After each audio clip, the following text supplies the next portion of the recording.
Hello, everybody. Here we are again. Polly in the house. Danielle I'm so in excited. the house. You have to forgive us. I know it's probably afternoon and evening for some of you, but it's still morning over here for Polly and I. But we're gonna make this happen. We got it. I'm Uh, so excited. Oh, and I love seeing everyone coming in. I see some familiar faces, names, I should say, in the attendees list. That's awesome. Yes, please drop in the chat where you're tuning in from. Um, Let us know. We always do a fake contest, like who gets the gold star for being up the latest from Houston. What? Okay, HTX. Brittany, Libya. Libya, San Fran, Philly, Alabama, Okay. Nairobi, Kenya. I love to see Donna. it.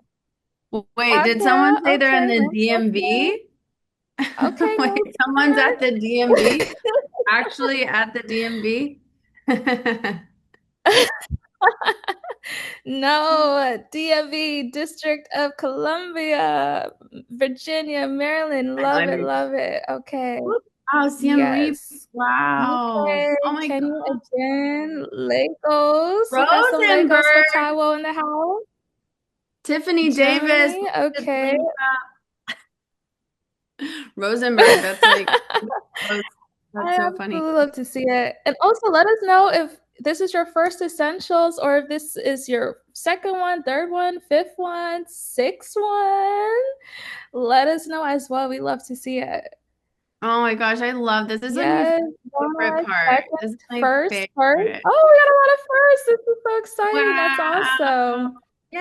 Yes. Oh my gosh, that's so Chicago, a amazing. lot of firsts. That's amazing. Yeah, It really is. Anastasia. Whoop whoop.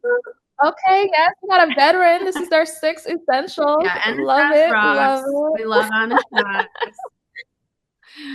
Oh my No, that's goodness, amazing. how fun. Ooh, boudoir. We get Love so this sucked into voice. the chat, Ooh. Polly and I forget that there's a show to run here. We're like, oh Oh wow. yeah, I just want to keep that. like reading where everyone's coming from I know. and I just love it. I love it.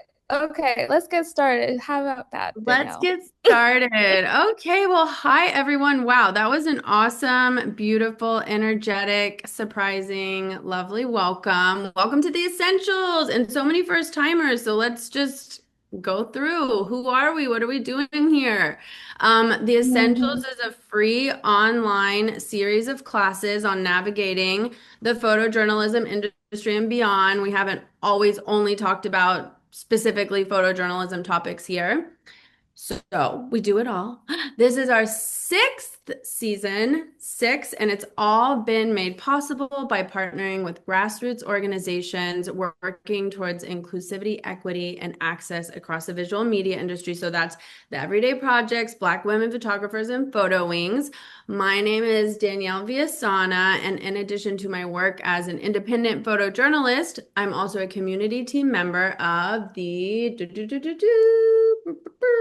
the everyday projects. The everyday projects, as you can see here, everyone can read, but I'm just going to spout off some words. As a global community, we've got some people in the audience and some speakers from our community. We're documentary photographers, journalists, artists, and more, all committed to using imagery to combat what? Harmful misperceptions. That is a noble goal. All right. And then you can see we're a nonprofit and we do a lot of other really cool stuff, period. Okay, moving on. I would love to introduce the one and only Polly Irungu of Black Women Photographers. I'm so happy to be here with you again, Polly. You're the best. Mwah, mwah, mwah, mwah, So much love for you. Thank mwah. you, Danielle. Hi, everyone. I'm Polly. I'm the founder of Black Women Photographers, a global organization that I started in 2020. So we're in year 5 now. We do similar work to the Everyday Projects where we elevate the voices of Black and African women creatives. We provide free resources like this one every year. annual summits, workshops, portfolio reviews, grant opportunities, all for free to our members who are all across the globe. And so just so excited to be doing this work with Everyday Projects. Yeah. And Oh, paparazzi. and, I'm like, you get to and there's mention more. our amazing partner first. Yes. So, as you know, this is free and available to everyone, and we are in year 6. That means we have 5 past seasons that you can replay all for free, and that is made possible by Photo Wings. Photo Wings is a nonprofit organization dedicated to utilizing the power of photography to further deeper thinking, communication, and action. And their extensive online content and Photo Wings outreach programs have myriad educational applications and possibilities, just like this one right here. Yes, and I'll do the same for photoing. We love you, photo. Thank you for all your support and help in creating these classes. So yeah, I am so super happy to be here today. I got a little ahead of myself there. We can't wait for these awesome classes and speakers. As you can see, some of my colleagues' names are here too on the screen. They're helping behind the scenes. Big round of applause. Thank you to Rebecca Gibeon and Austin Merrill, who along with Peter DeCampo are the co-founders of the Everyday Project. So thank you, round of applause. Literally, the Essentials would not be possible without Rebecca and Austin every year, year in, year out, helping us behind the scenes. So thank you so, so, so much. And before we jump in, we would like to take a moment to honor the life of Sarah Terry, who's the amazing woman in the middle, smiling with the glasses, such a source of joy and light and wisdom. She recently passed away and left a huge hole in our hearts and beyond. The visual media industry just is not going to be the same without her. Maybe some of you have seen some of the tribute posts that people are sharing on Instagram, and when you read them, it just like really reminds you of what an incredible person Sarah was. And she was an amazing photographer and filmmaker and founder of the Aftermath Project. And in fact, we'll have an award recipient speak about her work today. Sarah really helped us build and grow the Everyday Projects and was a supporter from the start, first as a contributor, and then when we became a nonprofit, she joined our board of directors. And this is actually a photo from the first board meeting. You can see Peter there and Austin and a few of the other board members. She loved the essentials, and it's exactly the kind of thing that she believed in. So, people supporting and uplifting each other through photography and education. Here we are today, just continuing that type of work that she really, really strongly believed in. So, rest in power, Sarah Terry. Without further ado, we've got a great lineup. As you can see, look at all of these amazing visual storytellers here. We've got some really the top of the top stellar teachers talking about some of the most crucial topics that are necessary for paving a successful path as a visual storyteller. At the end of each presentation, there's a lot of time for Q&A. So please drop your questions in the box, not in the chat, but there's a separate question box. So please drop your questions there so we can see them. We don't just say rules to be annoying. It's actually to help so we can see your questions, and do not be shy. This is a safe space to ask anything at all. And we hope that whether you're just starting off or you're a seasoned photographer, after this weekend, you'll feel even more confident about your practice. So we're all an open book here. Yes, and like I mentioned earlier, each class is recorded and available for free replay on our respective websites and the Photo Wings website. There you can follow us on social on our respective platforms. And at any point, if you are enjoying what you're seeing, feel free to post about it, feel free to tweet about it, post on Instagram stories, spread the word. We love to see that there's so many first timers here, and we want to continue doing this great work and make sure that we are hearing from you. And so let us know that you're enjoying it, and we will hopefully continue each year. So here we go. We're ready to start and jump into this. It means so much to start this sixth season of The Essentials with Taiwo Aina because I've admired her work from afar for a very long time, and so it's really special to finally get to hear her speak. And I'd also like to mention that when we invited Taiwo to be a speaker, she was like, "Wow, that's amazing because I have watched every single season of The Essentials." And that was just a really cool thing to hear because, it just feels so awesome to just know that this work and the series is out there giving little bits of advice and support to people on their journey as visual storytellers. So that was really cool. So here we are, full circle. Taiwo, please, you can come out on the stage now. Taiwo, don't make us wait. There she is. Yay! Hi, hi. Awesome. Awesome. Awesome. Well, so for Good those of you who may afternoon. not be familiar with her work, which be surprised. I am going to just tell you who she is, her official bio. She is a Nigerian freelance photojournalist and visual storyteller based in Lagos.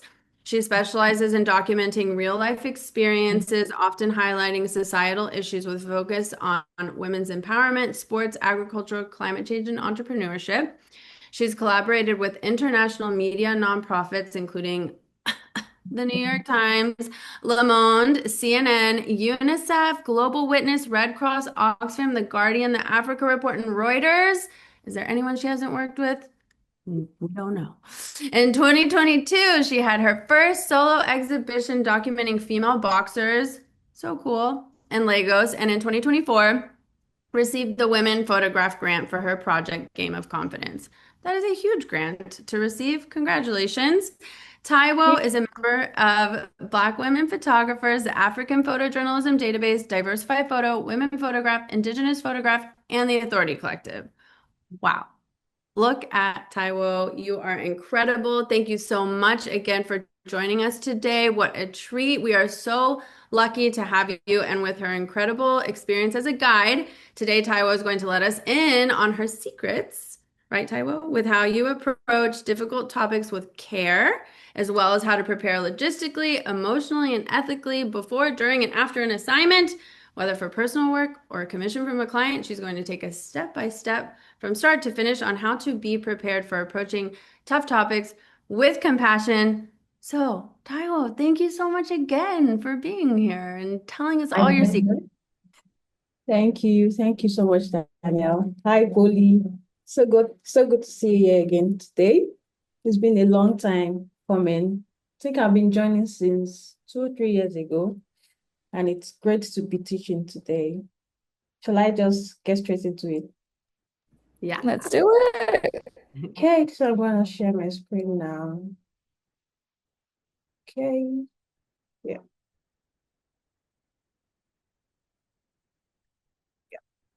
Can you see my screen?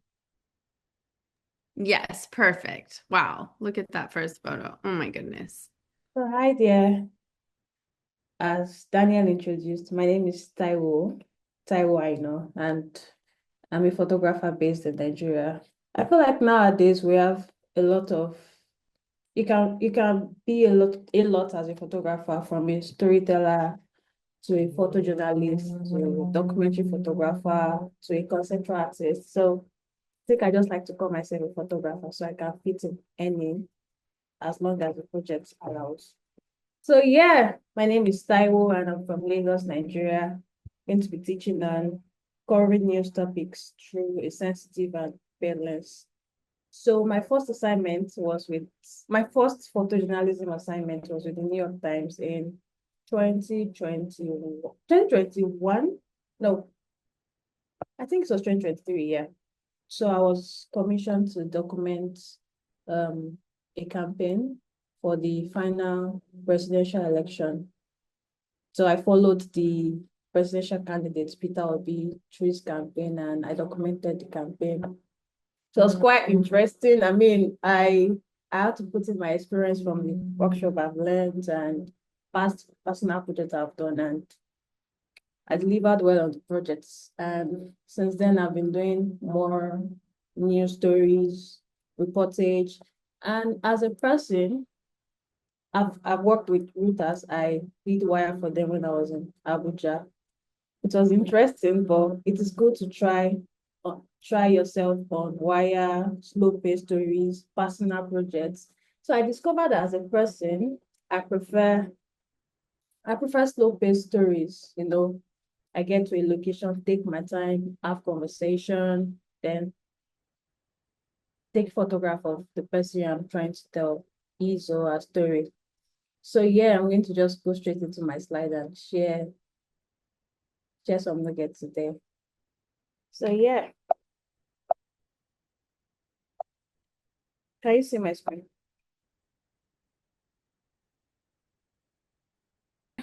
Yes, yes. Oh, And now we don't. Trying to load it again. Okay.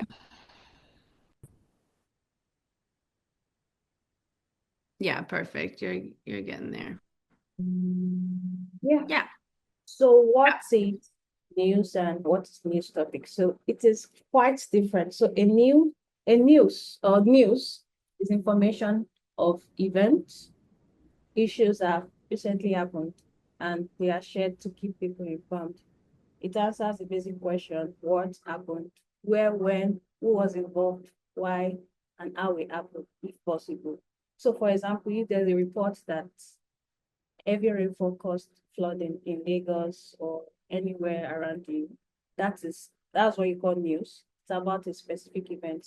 But when you talk about news topic, it is the main idea or tip that the story, the news fall under. So it gives direction and helps you understand. It helps the viewer understand what the bigger picture of the story is. So in this case, the topic could be climate change, environmental issue, education, politics. So when you're documenting a story about flooding, you know that it relates to a news topic under climate change.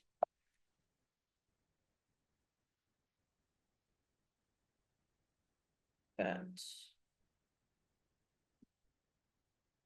trying to go to the next slide. Okay. So yeah, is this fine? Yeah, I think that's fine. Okay. So in photojournalism, the difference really matters. So every story you photograph is connected to a broader topic. So whether it's health, gender, education, or environment. So knowing your topic, it helps you prepare better.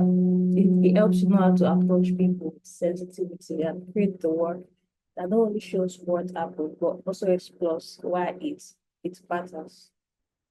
So yeah, for example, like this boxing project, photographing young girls isn't just about capturing their training. It's about telling the story under the topic of women empowerment or sports or gender. So now it has more context. Yeah. So understanding that helps your image carry more meaning and purpose.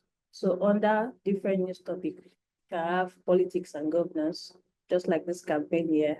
It's a campaign. The news is the campaign, but the topic is politics and governance, election. And right here we have the environment. So this is the case of deforestation. It's a particular site in Cross River where they are cutting down trees to Chinese lodgers. And the news is deforestation, but it falls under the topic environment and climate change. For this, we have the health. So I was documenting polio vaccines here Madukuri, in Madukuri, and it falls under health news topic. And this is education. Yeah, we have economy too. So when you're talking about inflation, you're talking about high prices, food security. Then you have the topic economy. And lastly, we have human interest. This is quite popular. So human interest can fall under any of other news topic. So it tells a story about personal struggles, triumph. Personal stories are quite unique. So yeah, it matters too. So yeah, my photographs, it aims to show the human side of complex topics that are often reduced to headlines or numbers. A single image can connect people to those behind the statistics and make distant issues feel really, really close. So as a photojournalist, as a photographer, my job is to visually document these events, this news, giving the public an honest, personal and emotional perspective of the world. Are you hearing me? Am I still there? I need feedback. Sorry. Hey, no, you're totally fine, Taiwo. We can hear you. There is a little humming in the background. I don't know if you can Okay. fix your audio just a little bit where we can hear you better. But no, we are here. You're doing great. And if you can make your slides full screen, that would be great. Okay. So is the audio better now? Yeah, that's better. Yeah. Thank you Okay. so much. Let's go. So preparing for an assignment, preparing for a sensitive assignment. So I've broken down my personal step that I follow when I'm approaching sensitive topic and in general, storytelling, story projects.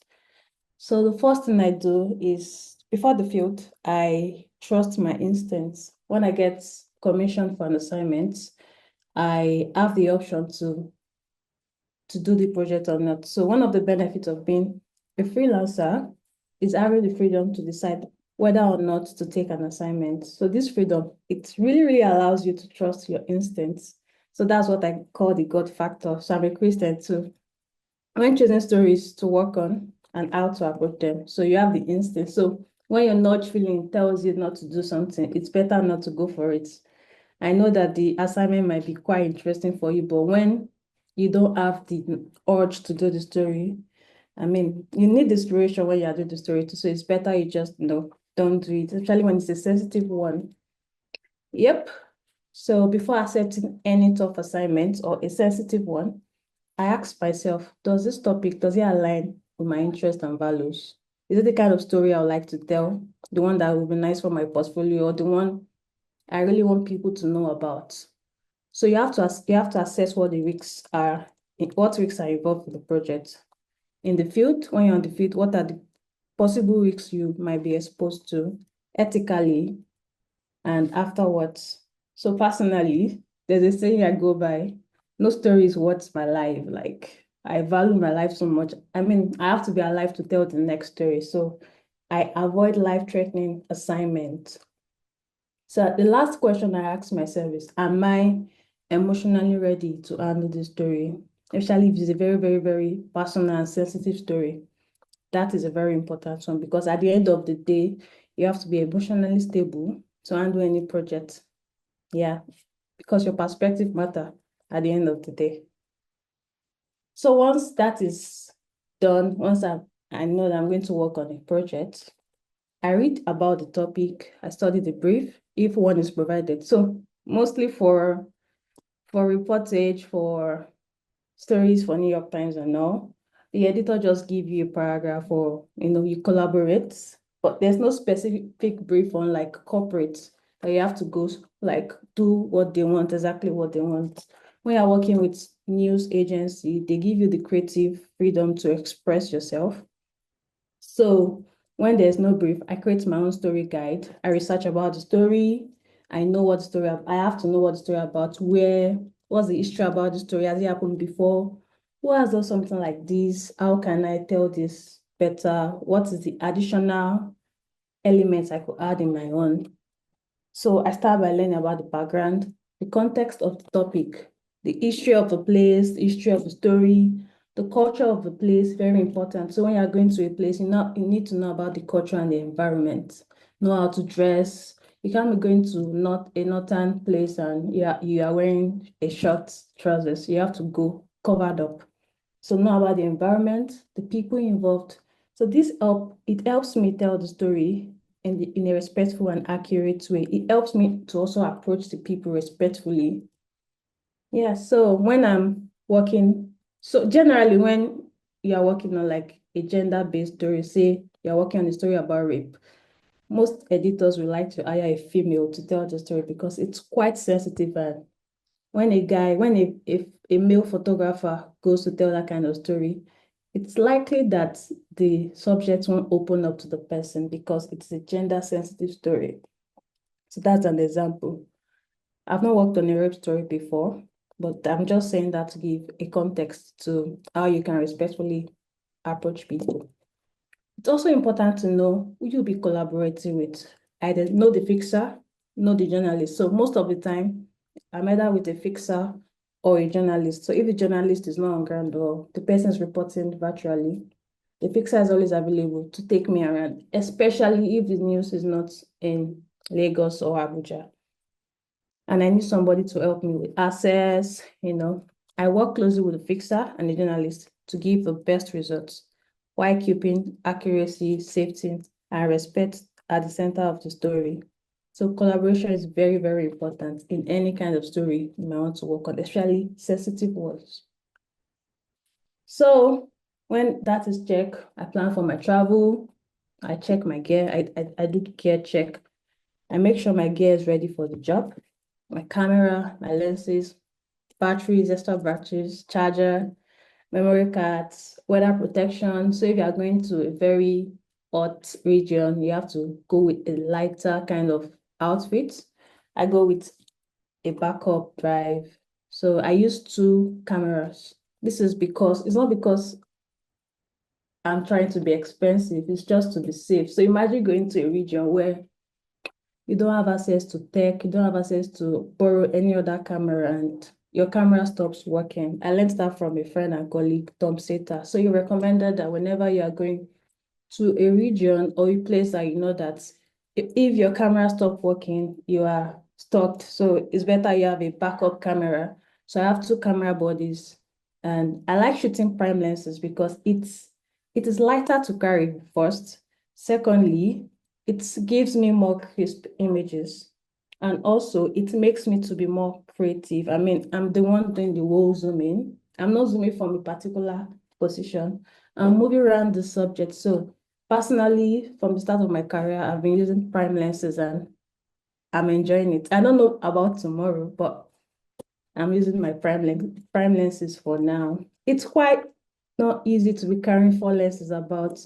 Most people just like sticking to just a lens 24 to 70 and maybe 70 to 200 if you are doing like a full reportage. But for me, for now, I like the prime lenses, and it's also small in the face of the person you're photographing. You won't look so serious.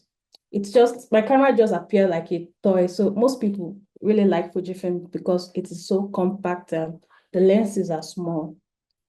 So of course I have my microphone in case I'm conducting interview or we need to use the audio for production. I have my drive. I clean my lens every day and in between shoots in case of dust. So I hardly use external lights, only if the story allows that. So I work with reflector to be able to work with the available lights. And sometimes I carry my printer to give back to the person I'm photographing, just so they could have a copy of their photographs. So this is what is in my camera bag. It's quite bumpy. Yeah, my four lenses, two camera. Maybe, yeah, this is what's in my camera bag. Are you with me, Danielle? I just want to confirm if I'm not talking to Yes, myself. you're all good. We see you, we hear you. Great. I know Okay. it feels weird talking it like, but we're all here and you have questions coming up from people, so we are fully dialed in listening, enjoying your presentation. Yeah, let's go. How many more minutes do I have so I could work with time? God, math. Let's see. I You know, I always like I got a Bachelor of Arts. You have like 10 more minutes. Yeah, Fine. geez, let's run fast. So when I'm on the field, I collaborate with people. So I'm on the field now. I've gotten to the area. I've checked into my hotel and it's the assignment day. So of course I have a fixer or the journalists. So the first thing we do is to just the day one is always very slow. Yeah. So we gain access to location and find the people who want to photograph. So this relationship, it's very, very important. Your fixer is your guy, your journalist is your guy. You guys need to be like friends when you are doing working together. Collaboration is important. So the fixer provides with language interpretation. When there's communication barrier, it lets you know when the environment is hostile and you guys need to go back to the hotel. So when you're working in any hostile environment, there's always a time you need to go out and time you need to come in. So the fixers, they know the environment, they will help you with that. So it makes the entire assignment safer and more efficient. So in risk areas, just like I said, there's always a safety plan. We check in whenever we are going out, and when we are back to the hotel, we let the team know that we are back into the hotel, and it's always in the daylight. So I prepare myself emotionally for a difficult situation I might witness, but I've rarely come across none, really. Yeah, like I said, I don't take life-threatening assignments. So please plan for your personal safety. Always go light.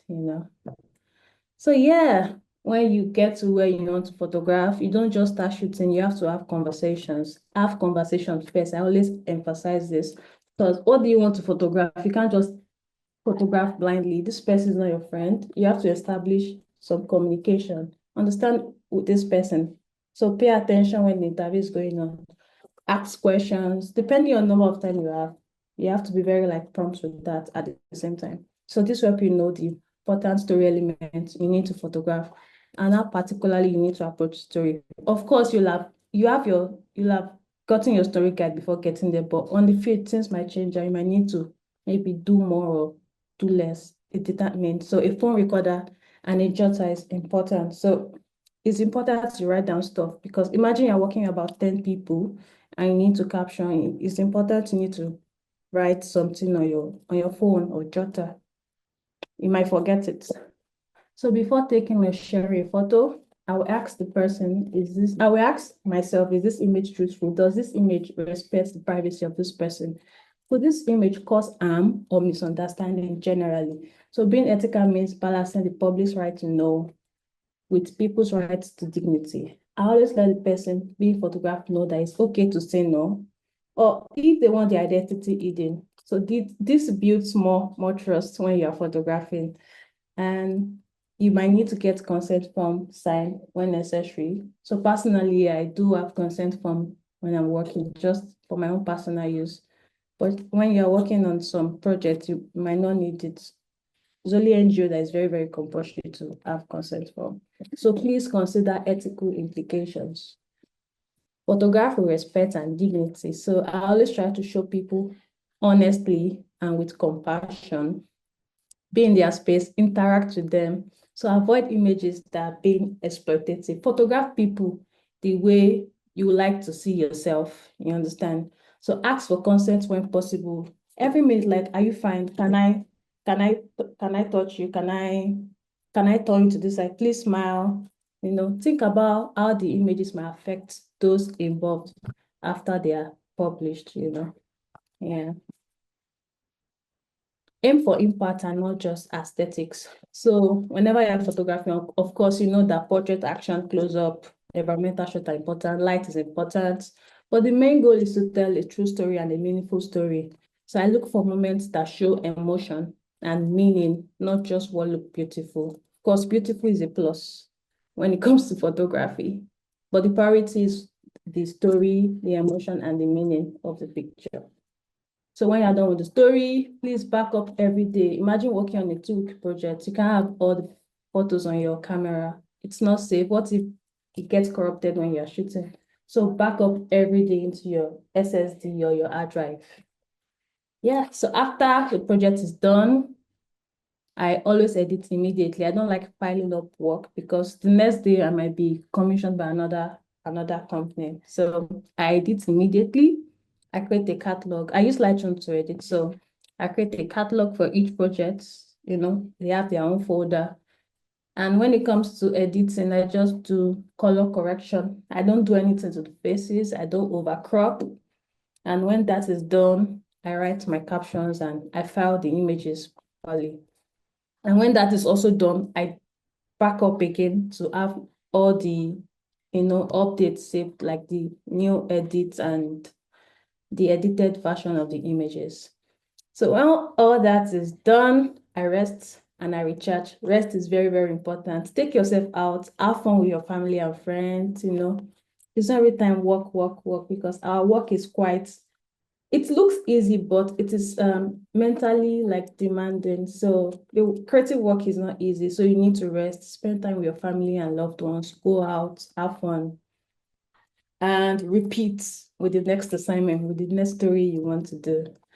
So let me quickly do a story reference with the many time I have. So last year, was it last year or last 2 years? It's not quite long. So I worked on this story for New York Times. It was a portrait of a formerly abducted Chibok girl.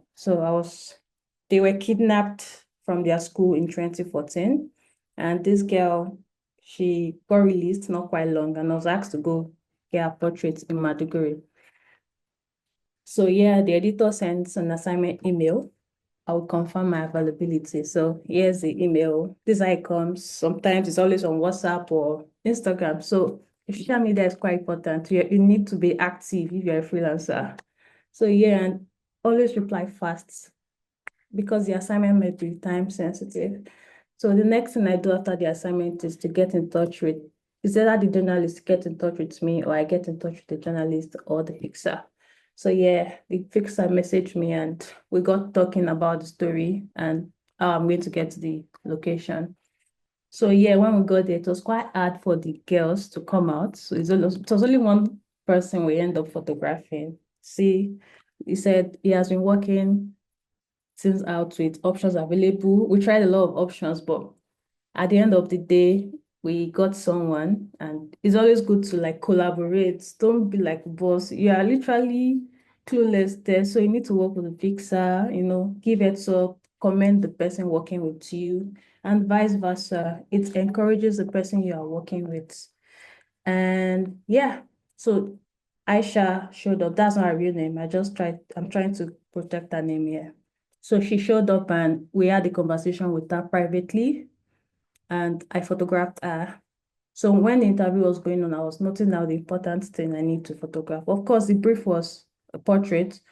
I had to get something detailed, maybe a scar, something else, but I prioritized portraits also. So I knew she agreed. She agreed to we showing her face for this story, but like I said, it's okay to say no after. So I got pictures that her face was hidden and the one that we showed her face properly in case she decide not to show her face anymore and we still need to publish the story. So yeah, I asked her if she wanted to be anonymous. She said she was good with being not anonymous. This was a mistake. So I took both versions just in case she was not comfortable anymore with showing her face for the story. So here's some of the outcome. And yeah, any questions, please ask away. And yeah, that's all my slide. I guess I'm on time. Yes. Thank you so much, Taiwo, for that great presentation. Lots of love and great questions coming in. And actually, I'll just take it to the very beginning. Let's rewind it for a second, for a few folks can, because there's a lot of similar questions here. But let's go back to your first assignment. You mentioned, like when you first started with the New York Times, and I absolutely love this. Like Danielle said, this is also a full circle moment because, so with Black women photographers, we do a lot of free portfolio reviews. With Yeah. all the news desk, we do portfolio reviews with Reuters, AP, Getty Images, NPR, Story Post. came from Black women photography, and the Sorry, assignments, what was editor was the one that commissioned me. So yeah. Yes. So yes, yeah. So Taiwo participated in our free portfolio reviews with the New York Times. We've done it like for the last 2, 3, 4 years now. And her editor, the one who reviewed her portfolio with us, a year later reached out to Taiwo for an assignment, and that assignment just happened to be this front page story that Taiwo just walked you through. So it's just so incredible how things like that can work and why participating in portfolio reviews, whether you can hopefully find them for free, like we make ours available for free to people. Other organizations may charge a fee. It can vary all across the spaces, but portfolio reviews are a great way to get your work seen by these editors, because what happens is photo editors in this sense in the newsrooms are the ones who hire and assign photographers to stories.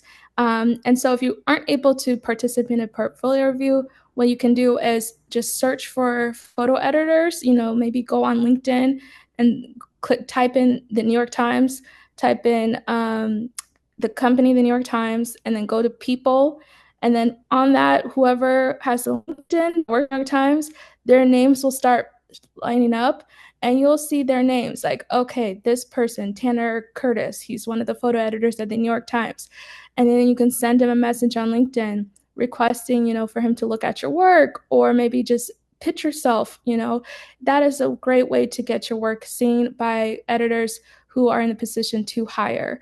And so I'm just sharing that because I want to make sure we get to all the great questions. Yes, and Twitter is very helpful as well. Actually, on Black Women Photographers, we have a Twitter list called Photo Editors, and you'll see over 100 photo editors listed by the Twitters that we could find, those who are on Twitter. So you can search that on our Twitter as well. And really just put yourself out there, get your work in front of these editors because, there are so many great stories to be told in your local communities. And I'm so glad, that worked well for Taiwo because since then it's like a ripple effect, right? Now there's been numerous assignments with the New York Times. And then from there, it's a leaping pad to other publications, other NGOs, other whatever it may be. But let's really dive into these questions. I know I'm talking fast because I just want to make sure we get to all the good ones. So that was one of the questions there, how you landed that assignment at the New York Times. Do you have any other advice for those who want to land their first assignment, Taiwo? Any advice you could share? Okay. So yes, one of the biggest advice I've gotten from mentors, colleagues is to work on personal projects. Personal projects are very, very important. Even for the portfolio review I did with Black women photographers and the New York Times, it was my personal project that was reviewed. So if I did not have my personal projects, I wouldn't have been in that class, in the review, yeah. So I have personal projects, and one thing I would say is to network like crazy. Well, I got to know about Black women photographers on Instagram. I used Instagram a lot, so I joined communities from APJD to. I tried women photo like 3 times before I got the grants. I joined Diversify Photo. So these communities, it's like a closer circle of editors and photographers. So when an editor is looking for a photographer, they won't go to Google first. They'll go to platforms like Diversify Photo, Women Photograph. They'll look at database to hire because these are trusted photographers there than Google. They are already vetted in the database. So try and join databases, have a portfolio, have a website. It's good to have Instagram, but a website, it sets you apart from the rest, If I'm an editor now, in the next 1 year, I'm trying to hire a photographer. I'll prioritize someone that has a website and maybe selected projects on their website over someone that just have an Instagram. If they have the same work, so if the work quality it's the same thing, like it's both great, I'm trying to select the best person. I'm going to go for somebody with a website. So website is very, very important as a professional. So yeah, I hope that helps.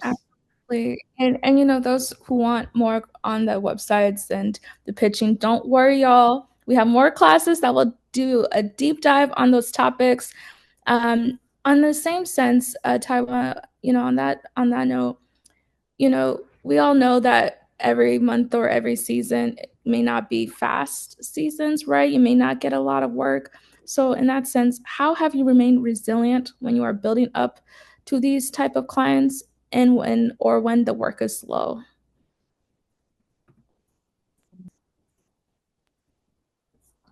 So personally, throughout the year, I mean, there are some months that I don't photograph. So the beauty of being a freelancer is that we get to earn more. There are times that you earn a lot in a month. There are times that you don't earn at all.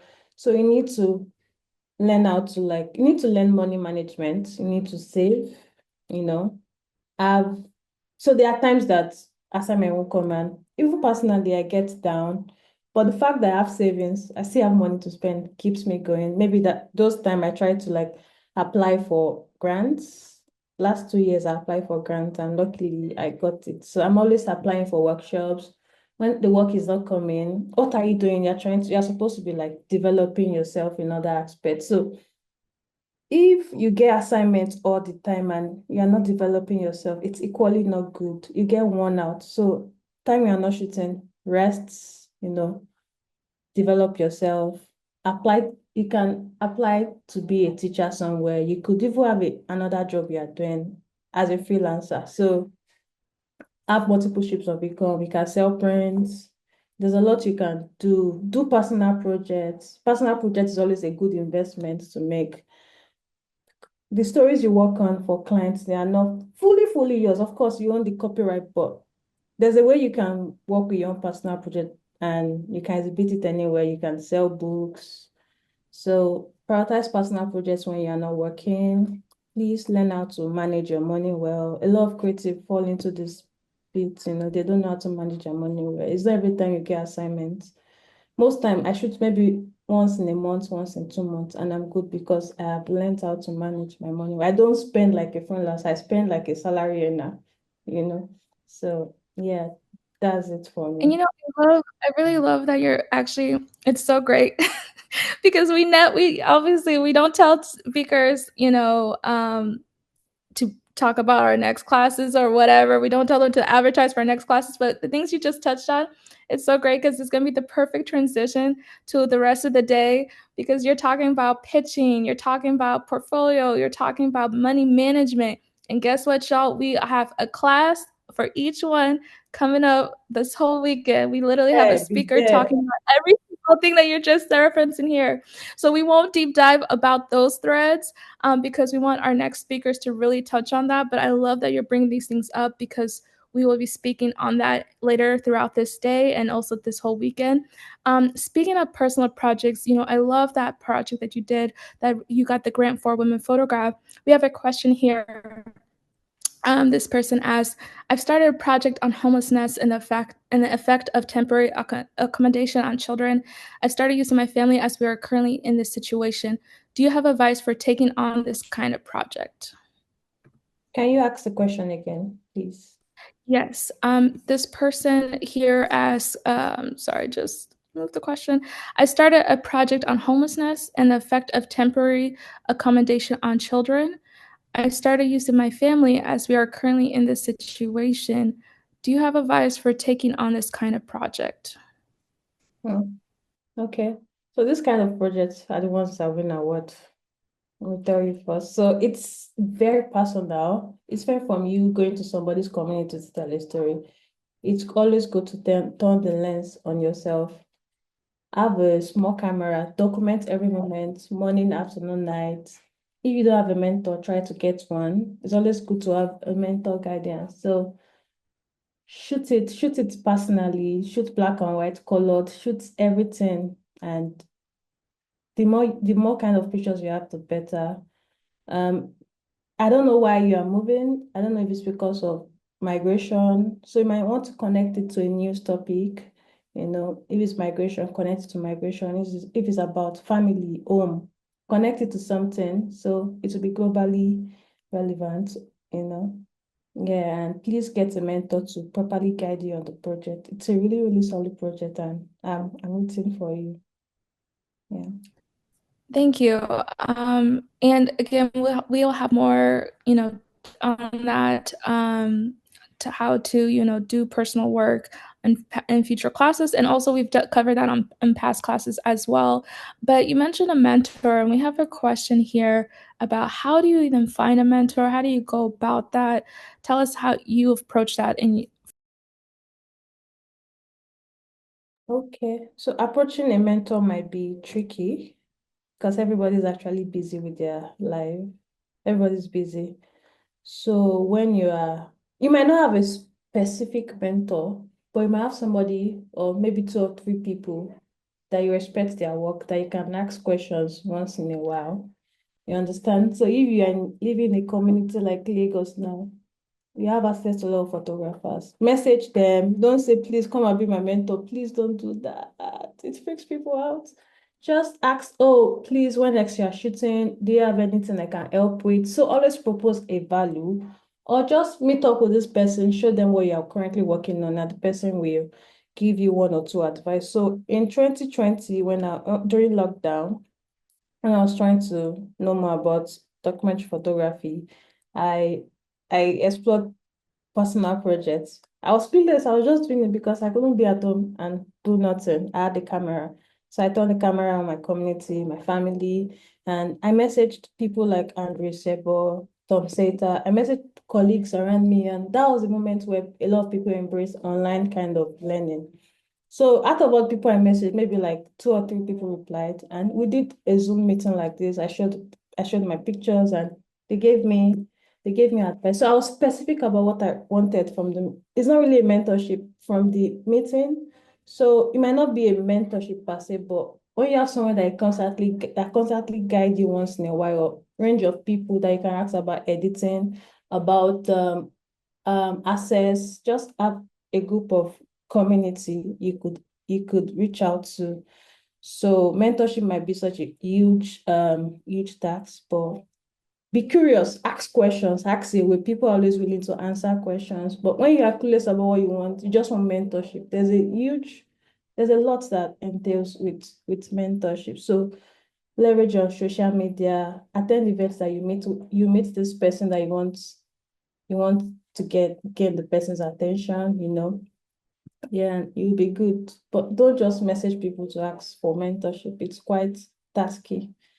Yeah, I tend to run away from that myself.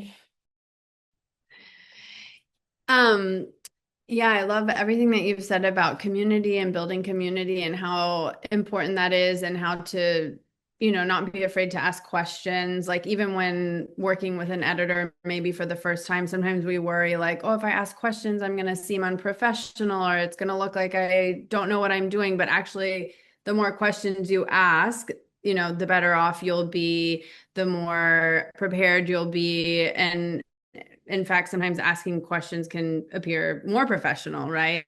Um, so don't ever be afraid to ask. Better to ask than to not. And again, creating those safe spaces like Taiwo mentioned, where you can build community and support one another. So on the topic of kind of maybe hand in hand with community. Some folks are asking about, the emotional aspect of the work that we do. You've talked about some really intense subjects that you have photographed subjects as in topics, not people, just for the record. So someone asked, I imagine that documenting emotional or difficult topics would require you to also make the person comfortable. How have you handled this in the past to honor the person and tell their story? And then on the flip side, how do you, Taiwo, as yourself as a person, manage stress and your mental health for assignments that take a toll on your emotions? So, how do you make people comfortable that you're photographing? And then how do you deal with that stress and, you know, anxiety or whatever that you might experience after the assignment? So, two-sided question there.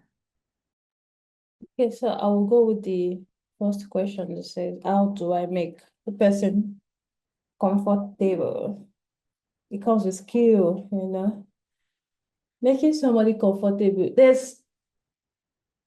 Whether your story is sensitive or not, you have to make, recently I photographed Bill Gates and I had to make him comfortable in front of me. And I think the first thing you need to do is, compliment the person, have a conversation. Don't talk about the emotional part here. Just try to talk. Try to make jokes, talk, interact, talk about your own to self, what you can share. Make it conversational. Don't make it be a one-sided kind of interaction. Then the person will see that you are human. And it's also more tricky if there's a language barrier. I guess you just need to smile, be relaxed, interact and let this person see you as somebody they can interact to, is either by gesture or by smiling. So please become interact. If you don't know their language, know the basic greeting. Am I muted? Okay. Know the basic kind of greeting. They will understand that you don't even know their language and they will just smile to it. So once they are okay, you are going to know. And once you see that there's any form of uneasiness, you might want to pause photographing and converse, maybe pause a while and let the person do some things and resume again. You don't need to do everything at the exact go. Photograph few minutes, pause, talk, don't let it be like a marathon. Do it gradually. There's some story you don't finish in a day, some story you finish in a week, some 2 weeks, some months. But I've not done any story like that because it's always like on the go whenever it comes to assignment. So make the person comfortable, smile a lot, and make the person see that you see them, just be calm. And yeah, so how I deal with the emotional story, especially this particular story where they were kidnapped from school, it could have been anyone. I just know that it is well. Firstly, whenever I'm done with the assignment, when I'm captioning, when I'm done, when I deliver the photos, I just go home. I spend time with my loved ones. I get so much what's the word?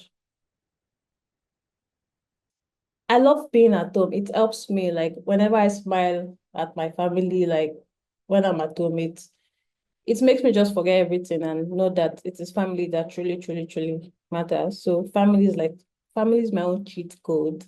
And once I'm done with the project, that is the end of it. I just leave it somewhere, and maybe when I'm revisiting it for a presentation like this, then I look at the photos again. So that's how I do it. So family, I prioritize my family after work and just spend time with them. So it is hard when you are going from one sensitive story to another to another.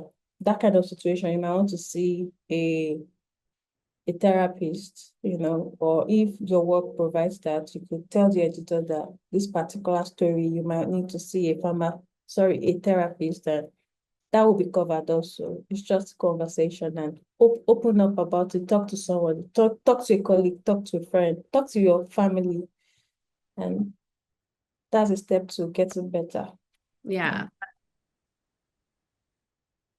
That's so important, to surround yourself again with family, community, and just to, again, on that same notion of don't be afraid to ask, don't be afraid to talk to people. I mean, certainly, like, especially colleagues, probably have gone through similar experiences, especially if it's, a news event that, several people are photographing. And even if it's not something that a lot of people are photographing, surely others have, gone through something similar. So don't be afraid to kind of create those bonds and connections. So I'm really glad that you are, talking a lot about that, Taiwo, about like, don't be afraid to be open. Don't be afraid to like accept openness and return it too. It's really, really important, I think, in this industry, and not something that, in the past, I think there was more of this model of like doing everything on your own and being a lone wolf. And, if you speak about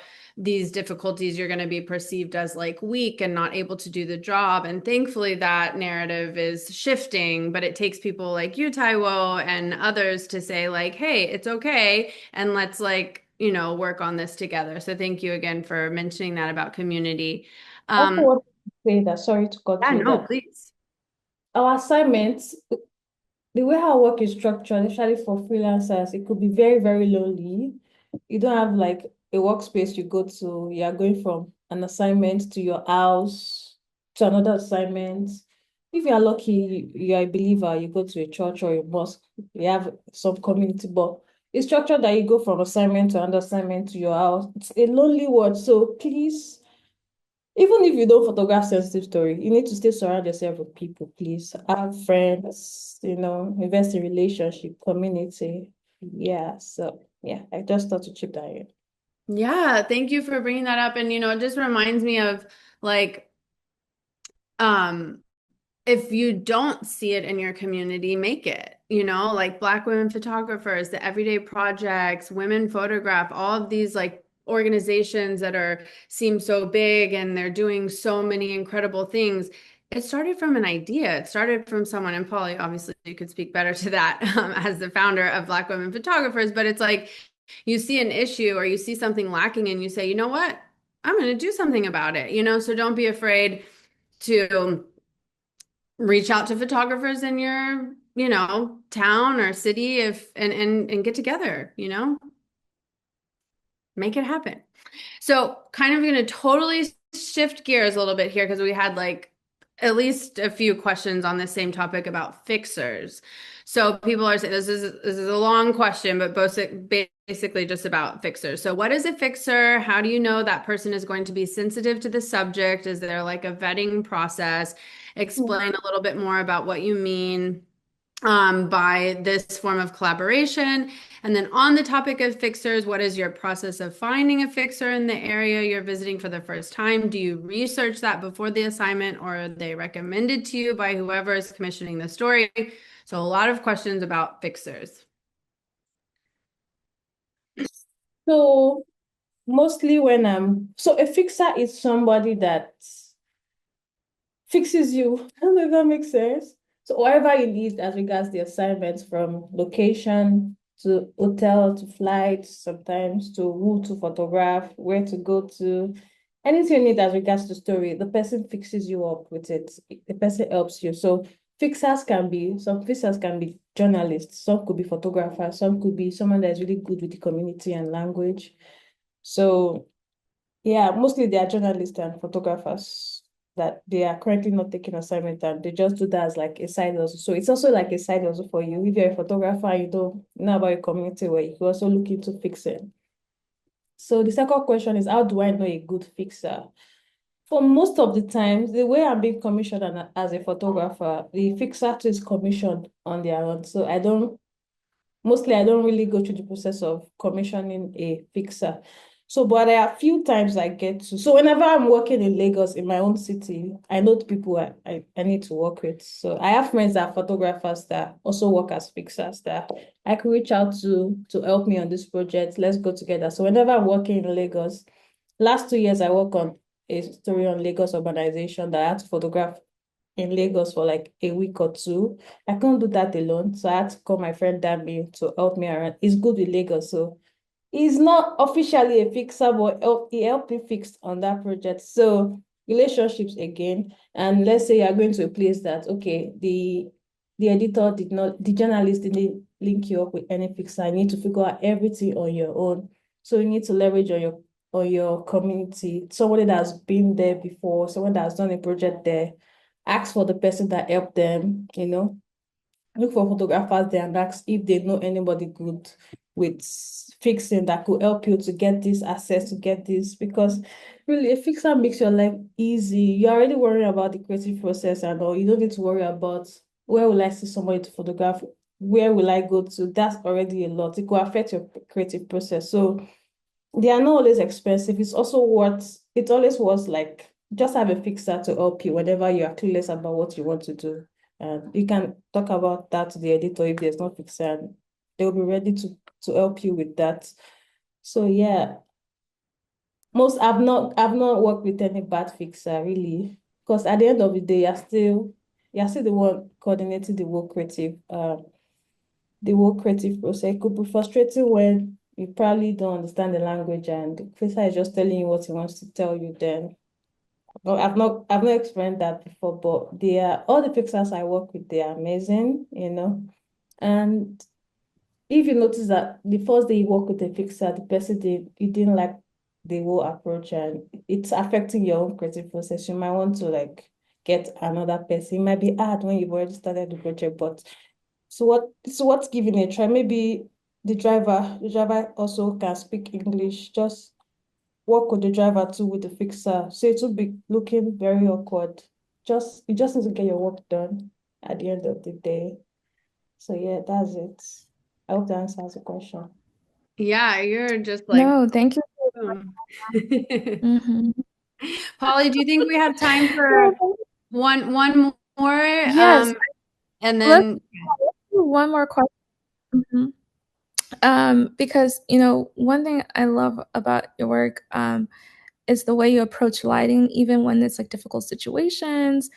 When I don't know if you're able to show back the screen of the project of you did of the young woman, and how you took two different portraits, one to like prepare if she decided to be anonymous, and one that showed her face, if she was okay with that. And we have a few questions here, and I'm just going to simplify into like one big question for we can try and answer all the technical questions that people have for you. But during your presentation, you shared your kit. Yes, that one. It's just beautiful.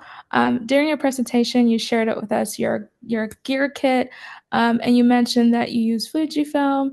Someone asked, why you chose Fujifilm versus the other camera brands. And when you're in the field, how do you, decide, okay, one lens, two lenses, like one focal point? Like, what is your approach to the technical side and even your approach to lighting, as someone else asked as well, for these like beautiful, well-lit photos? So why Fujifilm? Which one should I start with? Why Fujifilm?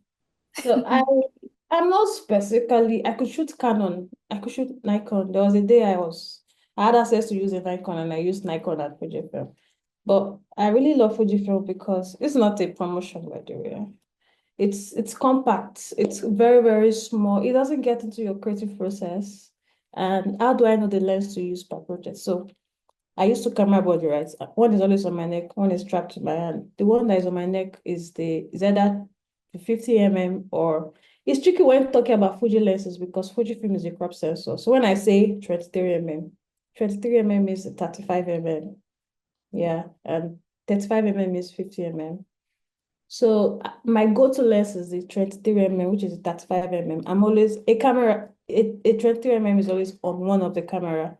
So the second one, so if I'm doing portraits at that time, I use 50. The 50 is on the other, the 35 mm, which is the 50 lens, is always on the second camera.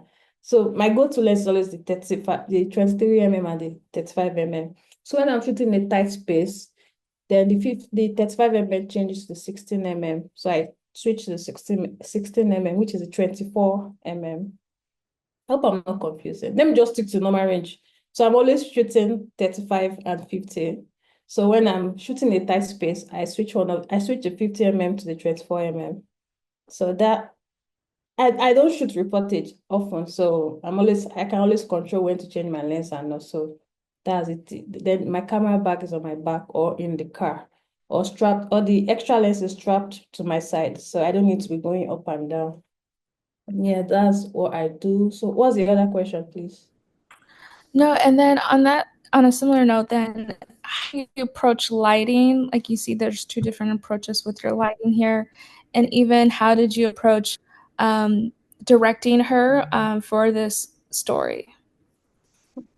So whenever I see a space for this particular lady, we couldn't photograph her at her home or somewhere that we could choose. We just had to look for somewhere to photograph her quickly. And that was quite limiting because if it was at home, we could incorporate some personal elements. It would be it's more interesting to work with. But this was just a space with trees and it was like in the midday.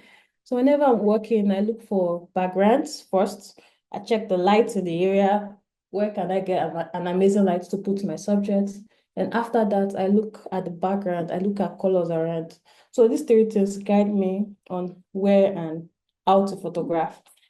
Yes, so that's it. And from the beginning of my career, I'm always attracted to light. So I heard that light is very important in photography, and I prioritize that when it comes to storytelling. So there's no project of mine that you won't see light play in it. So yeah, and light is very powerful. I used light to hide the identity here without even using anything to cover her face, just in this space, this small space here. So how did I pose? There was language barrier, of course. She was speaking Hausa. I speak English. But the biggest language you can miss is your smile and gesture. So yeah, it's a sensitive story, but I had to just interact with her. Hello, how are you? Murmushi in Hausa means smile. But I can't really tell her to smile because it's not a kind of story you tell somebody to smile. It's a portrait. So in journalism, we can direct portraits and I could direct everything in this shoot. So like I said, I was calm. I did my thing. I looked for the background. I took her to the background. I just allowed her to stay while she do her thing while I took the portraits. And there are times that she looked at the lens, which was quite powerful. But Yeah, it's just you being present and taking your time at the end of the day. Yeah. And she was So, very, very easy. Like she wasn't difficult to photograph, like, mm, but the story was difficult. no, definitely. Man, Taiwo, so beautifully well said. Such an incredible presentation. It's always so tough to like cut people off and wrap things up because I know like Danielle and I say this every year. Like we can sit with you and talk with you for hours. And these classes always go by so quickly. But thank you so much, Taiwo. Anything you want to share with everyone before you go? So I would say don't give up, keep shooting, keep pushing your work. Even today, I didn't plan on making a video. I was like, let me just do this video so a lot of people see this class. So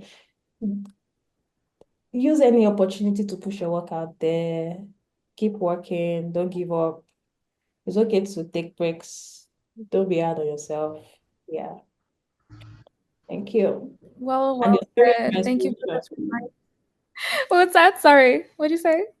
I said your story is my inspiration. Did you get that? That is so thank you so much, Taiwo, and thank you everyone for your incredible questions. We tried to get to everybody, but for those questions that we did not get to, please connect with Taiwo offline. Connect with her. We dropped her information in the chat. Send her a DM. Ask her your questions. I'm sure she'd be happy to answer them.